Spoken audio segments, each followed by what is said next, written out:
किसी कब्रिस्तान के बाहर लिखा था कि मंजिल तो तेरी यही थी, बस जिंदगी गुजर गई तेरी आते आते। क्या मिला तुझे जिंदगी से, तुझे अपनों ने दफना दिया जाते जाते। अस्सलामु अलैकुम, welcome back to my YouTube channel. आज का जो टॉपिक है वो है कि नमाज इम्पोर्टेंट क्यों है, हम मुसलमानों पे नमाज फर्ज क्यों है और हमें नमाज क्यों अदा करनी होती है और इसके फायदे भी क्या है। आगे बढ़ने से पहले अगर आपने चैनल को सब्सक्राइब नहीं किया है तो चैनल को सब्सक्राइब करें and click on the bell icon ताकि जब भी मैं कोई वीडियो पोस्ट करूं इट विल नोटिफाई। कुरान चीख चीख कर कहता है कि अगर कोई शख्स नमाज नहीं पढ़ता है अल्लाह के यहाँ वो मुसलमान नहीं है, he is not a Muslim।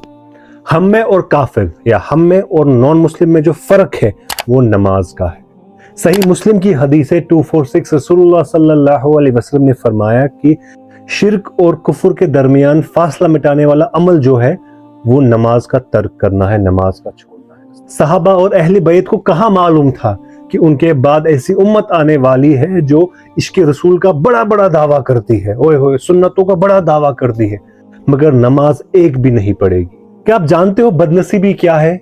ना तुम नमाज पढ़ते हो और ना तुम्हारी औलाद नमाज पढ़ती थी, और जब आखिरत में रब से जा मिलो और जहन्नुम में फेंक दिए जाओ और जब तुमसे पूछा जाएगा तुम जहन्नुम में क्यों हो, और तब तुम्हारा जवाब आएगा हम वो लोग हैं जो नमाज नहीं पढ़ता करते थे। अस्तगफिरुल्लाह।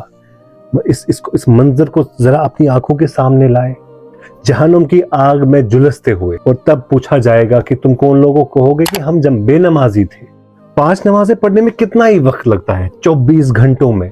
खुदा के लिए नमाजों को मत छोड़ो। हमारे प्यारे नबी सल्लल्लाहु अलैहि वसल्लम की नमाज से हजरत इमाम हुसैन, उन्होंने सर दिया मगर नमाज नहीं छोड़ी।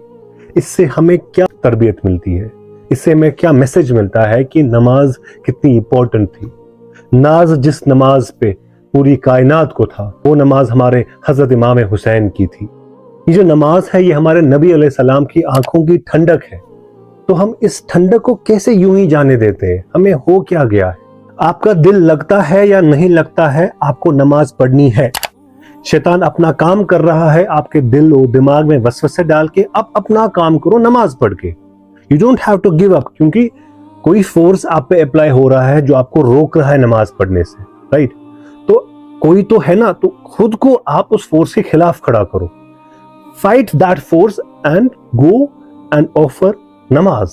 इस नमाज से आपके अमल ठीक होंगे, आपकी बुनियाद ठीक होगी। अपनी बुनियादें, अपनी अमल ठीक करो, क्योंकि मौत पीछे पीछे है, वो ना नौजवान को देखती है ना बूढ़े को देखती है। जब रसूलुल्लाह सल्लल्लाहु अलैहि वसल्लम इस दुनिया से जा रहे थे, जो आखिरी लम्हा थे, और नबी अलैहिस्सलाम ने मलकुल मौत को रूह कब्ज करने की इजाजत दे दी थी, तो उस वक्त आप सल्लल्लाहु अलैहि वसल्लम ने 2 बातें फरमाई। पहली, ए मेरी उम्मत नमाज ना छोड़ना। दूसरी, अपने नौकरों के साथ बदसलूकी ना करना। सूरह अल अनकबूत आयत नंबर 45, इन्नस सलाता तन्हा अनिल फहशाई वल मुनकर। कुछ शक नहीं कि नमाज बेहयाई और बुरी बातों को रोकती है। अब मैं आपको बोलूंगा कि अल्लाह कैसे राजी होता है। माय ब्रदर्स एंड सिस्टर्स, अल्लाह जिससे राजी होता है ना, तो सबसे पहले उसे वो सजदे की तौफीक देता है, कि उसे वो तहज्जुद की तौफीक देता है, कि उसे वो कुरान पाक की तिलावत की तौफीक देता है, कि उसे वो गुनाहों से बचने की तौफीक देता है और नेकियों की तौफीक देता है। सुभान अल्लाह। किसी का माल, बड़ा सा घर, बड़ी सी गाड़ी, उसको देखकर ये न समझना कि अल्लाह इससे राजी है। अगर गरीब है लेकिन सजदा कर रहा है, नमाजें पढ़ रहा है, गुनाहों से बच रहा है, हलाल खा रहा है, अल्लाह के इरशादों पे अमल कर रहा है, गुनाह की दहलीज पे कदम भी नहीं रख रहा है, तो समझ लेना अल्लाह उससे राजी है। अब अगर आप चाहते हैं कि आपकी नमाज ना छूटे और आप 5 वक्त के नमाज के पाबंद हो, तो बस इस छोटी सी अमल को आप अपनी जिंदगी में लाइए। तो अमल क्या है? 40 दिन तक, 40 डेज तक आप नमाज पढ़े। फजर पढ़ी, फजर में आप दुआ करेंगे, या अल्लाह मेरी जोहर नमाज कज़ा ना हो। ठीक है, जब जोहर पढ़ेंगे, जोहर में आप दुआ कीजिएगा, या अल्लाह मेरी असर नमाज कज़ा ना हो। असर नमाज जब आप पढ़ेंगे तो असर में आप दुआ कीजिएगा, ये मेरे रब मगरिब नमाज मुझसे ना छूटे, मुझे तौफीक देना कि वो वक्त पे अदा हो। और जब मगरिब नमाज आप अदा करेंगे, आप उसमें ये दुआ कीजिएगा, या अल्लाह मुझे इशा नमाज अदा करने की तौफीक अता करना, मुझसे वो नमाज कज़ा ना हो।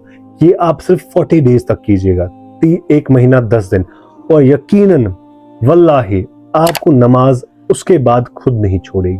माय फ्रेंड्स, जो कब्र है ना उसमें अंधेरा है। इमेजिन कीजिए आपको अपने ही लोग दफनाते हैं, अपने हाथों से मिट्टी डालते हैं, and then they cover up your. कोई चांस नहीं है कि इंसान पुश करेगा या उससे निकलेगा, नहीं। कब्र में पूरा घोर अंधेरा है और उस कब्र को कैसे रोशन करना है? अपनी नमाजों से।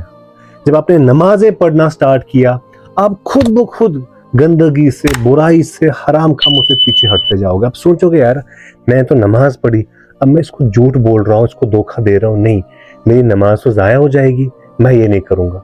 आपको खुद ब खुद अल्लाह आपके दिल और दिमाग में आ जाता है कि आप even if you are in, because आजकल के नौजवान की उन्होंने वो नॉर्मल बनाया है कि आप अभी आपको आपके अफेयर्स चल रहे हैं कहीं ना कहीं, या किसी के एक्स्ट्रा मैरिटल अफेयर्स भी चल रहे हैं, मगर हाँ अगर आप नमाज की पाबंदी रखें, आपको खुद ब खुद इसका एहसास आएगा दिल में कि नहीं ये गलत है, मैं इससे दूर बचूंगा।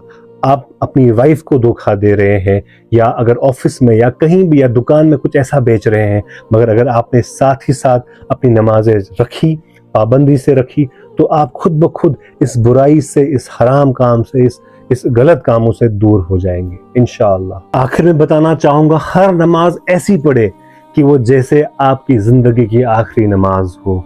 ठीक है, इसी के साथ इजाज़त चाहता हूँ। कमेंट्स में अपनी राय बताएं, वीडियो को लाइक करें, अगर लाइक नहीं करें तो शेयर ज़रूर करें। क्या पता मेरे अल्फाजों से किसी का दिल बदल जाए और वो सही रास्ते पे आए और अल्लाह उसे हिदायत दे। And do not forget to subscribe to my YouTube channel. अस्सलामु अलैकुम।